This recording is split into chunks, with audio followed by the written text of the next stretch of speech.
Assalamualaikum warahmatullahi wabarakatuh.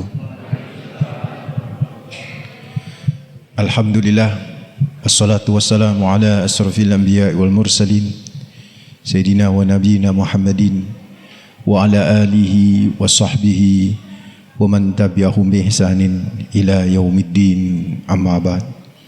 Ikhwataddin hafizakumullah, saudaraku, bapak-bapak, ibu-ibu, jamaah salat isya dan insyaallah tarawih hafizakumullah, yang insyaallah selalu dijaga sama Allah Rabbul Alamin. Alhamdulillah, pertama kita panjatkan rasa syukur yang mendalam, terus menerus kita haturkan hanya kepada Allah Rabbul Alamin, Tuhan semesta alam ini yang begitu banyak memberikan kenikmatannya kepada kita, yang luar biasa karunia mengalir terus menerus dalam hidup ini. Tak ada yang bisa kita lakukan kecuali kita bersyukur. Minimal bapak-bapak, ibu-ibu, wujud syukur di setiap helaan nafas, tidak lepas untuk selalu mengucapkan kalimat hamdalah alhamdulillahirabbil alamin. Yang kedua tentu salam dan salawat terus kita persembahkan kepada manusia terbaik, pemilik pribadi yang sempurna, teladan abadi bagi kita, Rasulullah Muhammad sallallahu alaihi wasallam, dengan ucapan Allahumma shalli ala Muhammad wa ala ali Muhammad. Semoga salam dan salawat kita kelak bisa menjadi syafaat bagi kita di hari akhir, amin ya rabbal alamin. Ketika Al-Quran mendeskripsikan tentang turunnya Al-Quran, itu redaksi yang digunakan oleh Al-Quran itu ada dua, Pak, mengenai turun. Yang kita tahu kan nuzul, itu turun. Di Al-Quran kalau nuzul tidak digunakan, malah di Al-Quran redaksi yang digunakan untuk menunjukkan tentang turunnya Al-Quran itu ada dua. Yang pertama inzal, artinya juga turun, dengan derivasinya inzal, anzalna, unzila. Jadi kalau Bapak baca Al-Quran terus ada bacaan inna anzalnahu, nah itu namanya inzal, Pak. Artinya apa? Turun. Turun kayak apa? Turun sekaligus utuh 30 juz. Dari mana ke mana? Dari Al-Lauhil Mahfud ke Baitul Izzah, langit dunia. Jadi kalau ada kalimat di dalam Al-Quran kata-kata inzal seperti inna anzalnahu dan bisa unzila syahrul ramadhan alladzi unzila fihil Quran, maka kata para ulama, para pakar tafsir, itu yang dimaksud turunnya Al-Quran sekaligus, Pak, utuh 30 juz. Dari mana? Dari Lauhil Mahfud ke Baitul Izzah, langit dunia. Langit dunia ini yang kita lihat nih, Pak, namanya langit dunia. Lauhil Mahfud itu al-lauh al-mahfud atau lauh mahfud, itu lauh itu lempengan, mahfud itu yang terjaga. Jadi kayak kalau bahasa kita ya kayak flash disk itu, Pak. Jadi database yang super canggih yang dimiliki oleh Allah, semua takdir alam semesta itu ada di situ, Pak, di Lauhil Mahfud. Termasuk bapak-bapak, semua manusia umurnya sampai kapan, itu semua ada datanya di situ, termasuk di dalamnya Al-Quran 30 juz itu. Nah itu yang diturunkan oleh Allah, Pak, sekaligus. Nah ketika Allah menurunkan sekaligus itu, biasanya yang digunakan redaksinya adalah unzila atau anzalna atau kalimat dari inzal. Itu yang pertama, Pak. Yang kedua, Ibu, Pak, redaksi yang digunakan oleh Al-Quran ketika mendeskripsikan tentang turunnya Al-Quran, itu tanzil. Tanzil dari kata nazzala yunazzilu, tanzil, sama artinya turun, cuman faedahnya kalau kalimat yang digunakan oleh Al-Quran itu tanzil, itu menunjukkan turunnya berangsur-angsur. Dari mana ke mana? Dari Baitul Izzah tadi. Jadi dari Lauhil Mahfud di-download sama Gusti Allah, Pak. Di-download itu, down itu turun, load itu semua isi Al-Quran itu diturunkan di Baitul Izzah. Di-save, disimpan di situ sama Allah, nunggu kelahiran manusia terhebat Rasulullah Muhammad SAW. Nah ketika Rasulullah muncul dan Rasulullah kemudian menjadi Nabi, dari langit dunia ini, Pak, diturunkan ke Nabi Muhammad SAW. Nah ini turunnya tanzil namanya, berangsur-angsur. Turunnya yang pertama itu terjadi di Gua Hira itu kan, Iqra bismi rabbikal ladzi khalaq, khalaqal insana min 'alaq dan seterusnya. Itu terjadi yang paling populer tanggal 17 Ramadan. Dan yang diperingati sebagai nuzul Quran yaitu turun yang berangsur-angsur itu, Pak. Itu nanti turunnya kan bentangannya kan 22 tahun, Pak. Hampir 23 tahun. Dari mulai di Mekah sampai kemudian di Madinah itu berangsur-angsur. Jadi kalau ada pertanyaan, apakah nuzul Quran itu ada hubungannya dengan Lailatul Qadar? Enggak ada, Pak. Enggak ada. Karena kalau nuzul Quran itu turunnya 17 Ramadan, tidak ada kaitan dengan Lailatul Qadar. Yang ada kaitan dengan Lailatul Qadar itu adalah yang turun sekaligus tadi itu, Bapak. Di surat Al-Isra ayat 106, wa Qur'anan faraqnahu litaqra'ahu 'alan nasi 'ala muksim wa nazzalnahu tanzila. Adapun Al-Qur'an kami turunkan kami turunkan secara berangsur-angsur litaqra'ahu 'alan nasi 'ala muksin, supaya engkau ya Muhammad bisa membacakan kepada manusia secara perlahan-lahan. Wa nazzalnahu tanzila, dan kami turunkan secara berurutan berangsur-angsur. Nah, yang pertama itu yang kita peringati dengan nuzulul Quran. Adapun Lailatul Qadar, Pak, itu yang terkait dengan turun yang sekaligus itu. Kita kembali ke turun yang pertama tadi. Jadi dari Lauhil Mahfuz ke Baitul Izzah, pertanyaannya kapan itu kejadiannya? Di surat Ad-Dukhan disebutkan, Pak, inna anzalnahu fi lailatim mubarakah. Ad-Dukhan ayat 3. Sesungguhnya kami turunkan, anzalna berarti menggunakan apa? Turun sekaligus. Kami turunkan Al-Quran itu sekaligus, itu terjadi pada suatu malam, Pak. Yang malam ini mubarakah. Malam ini diberkahi. Malam apa namanya? Dipertegas di surat Al-Qadar, inna anzalnahu fi lailatil qadar.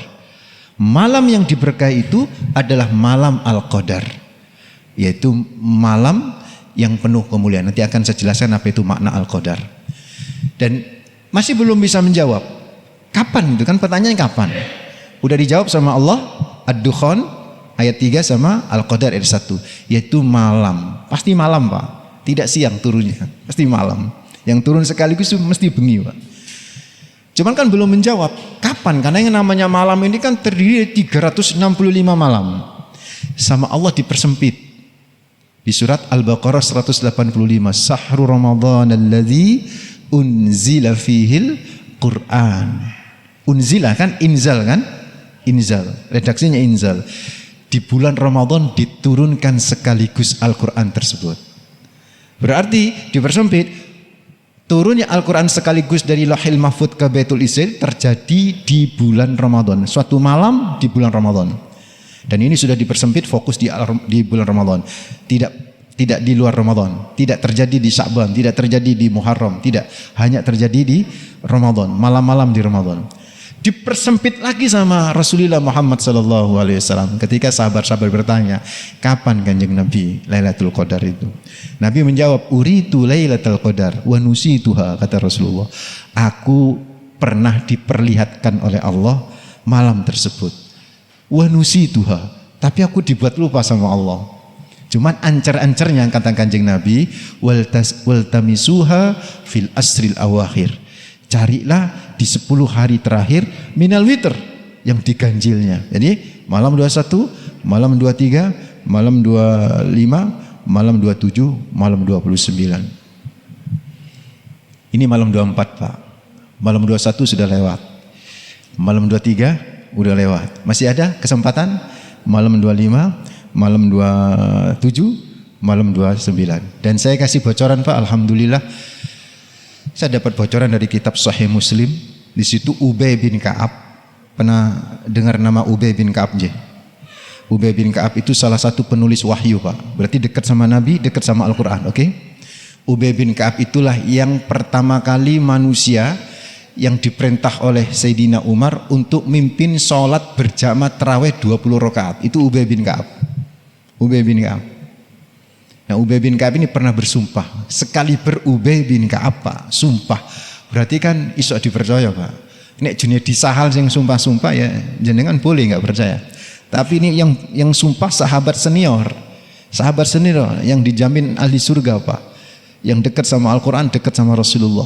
Itu sumpah, wallahi hadhihi lailah allati amarana Rasulullah sallallahu alaihi wasallam bi qiyamiha wa hiya fi 27. Kata beliau nih Ubay bin Ka'ab radhiyallahu anhu, ini malam, kata beliau. Ketika beliau berada di satu malam di bulan Ramadan, beliau bersumpah, demi Allah, ini malam adalah malam yang diperintah oleh Rasulullah untuk kita kejar, untuk kita beribadah di dalamnya, yaitu malam 27. Makanya kenapa kalau di Mekah itu Pak, malam 27 itu puncaknya Pak. Tapi malam 29 sepi itu. Artinya Bapak-bapak, ini bocoran ini bukan membuat kita akhirnya cuma fokus di malam 27, jangan. Kalau bisa teruslah sampai akhir malam, karena Nabi Muhammad SAW Bapak-bapak itu keluar dari masjid untuk sholat id bukan dari rumah, tapi dari mana? Dari masjid. Artinya sampai malam lebaran Kanjeng Nabi masih iktikaf Pak. Sampai lebaran masih ngejar. Itu Nabi, ya enggak? Luar biasa. Emang ada apa? Kan begitu pertanyaannya. Emang ada apa kok sampai Nabi, sahabat-sahabat, salafus soleh, tabiin, tabiin sampai ngejar tuh malam Pak? Ada apa dengan malam? Lailatul Qadar Pak, itu terdiri dari dua kata, Lailah sama Al-Qadar. Lailah itu apa? Malam. Apa bedanya dengan lailun? Ada lailatun, ada lailun. Kalau lailun Pak, itu sekedar malam. Tapi kalau lailatun itu superlatif, malamnya malam banget. Makanya sebenarnya Lailatul Qadar itu terjadinya nanti Isya sampai subuh Pak. Bukan mulai maghrib, tapi mulai Isya. Itu sebagian ulama menyatakan seperti itu. Juga diperkuat oleh sebuah hadis Nabi yang menyatakan, barang siapa yang sholat berjamaah Isya dan sholat berjamaah subuh, faqad adraka Lailatul Qadar. Sungguh dia telah menangi Lailatul Qadar Pak. Artinya memang di itu malam-malam itu ya nggak boleh kita lengah, saudaraku. Itu namanya Lailah. Al-Qadar, apa artinya Qadar?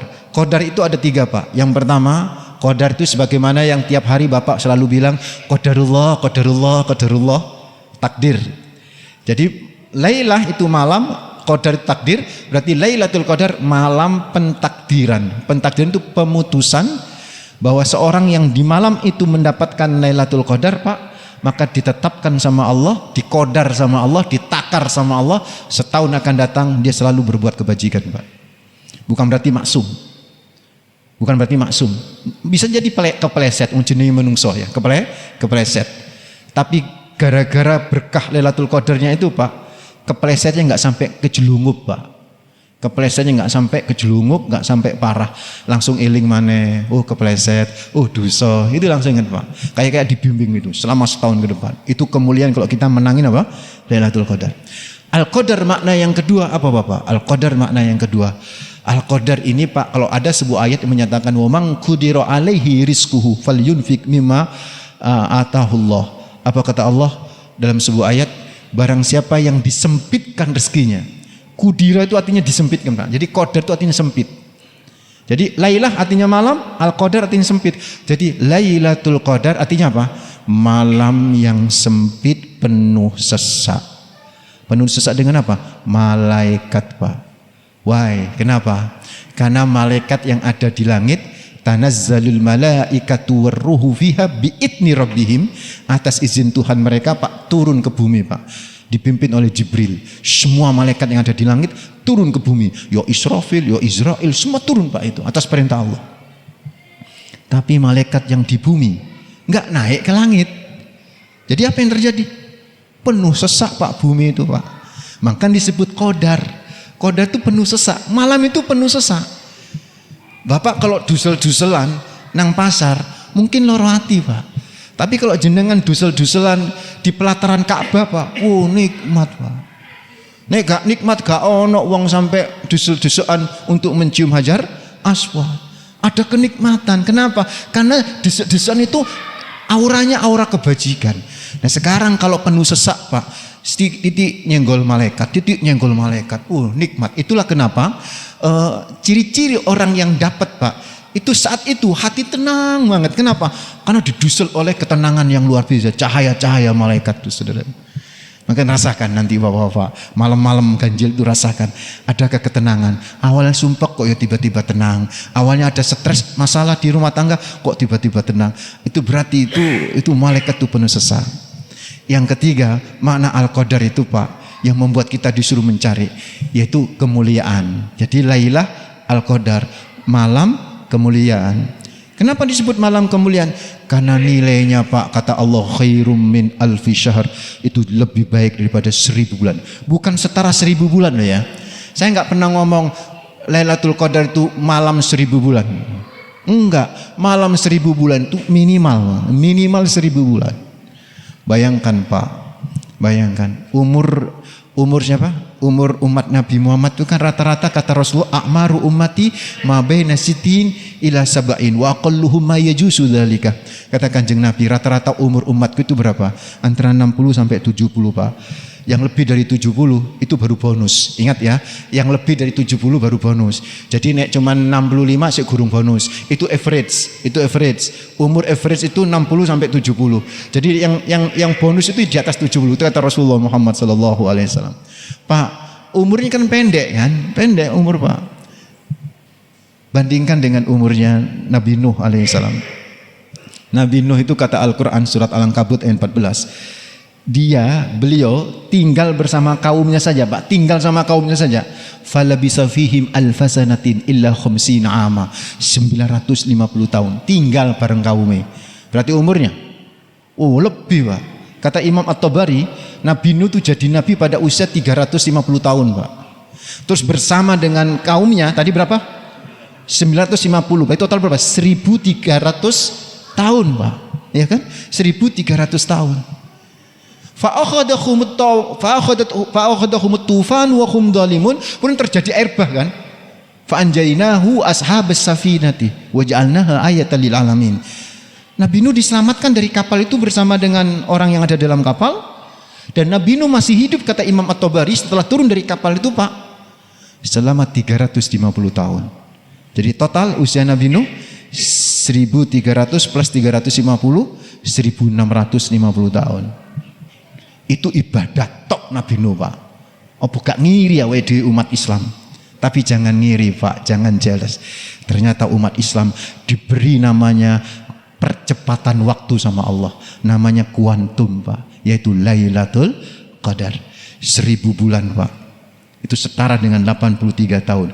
Kalau ada bapak-bapak di sini, ibu-ibu di sini usia 65 tahun, misal akil balik 15 tahun, berarti saya hitung ibadah 50 tahun Pak. Umpama Pak 50 tahun ibadah poso, menangi Lailatul Qadar terus, diterima ambil Gusti Allah Pak. Berarti kan 50 kali 1000 bulan. Berapa itu? 50.000 bulan. 50.000 bulan Pak dibagi 12 bulan Pak. Berarti berapa tahun? 4166 tahun. Ini sekarang ngitung kok, tak hitung toko Pak. 4166 tahun Pak. Bayangkan, adakah manusia yang bisa umurnya 4000 tahun Pak?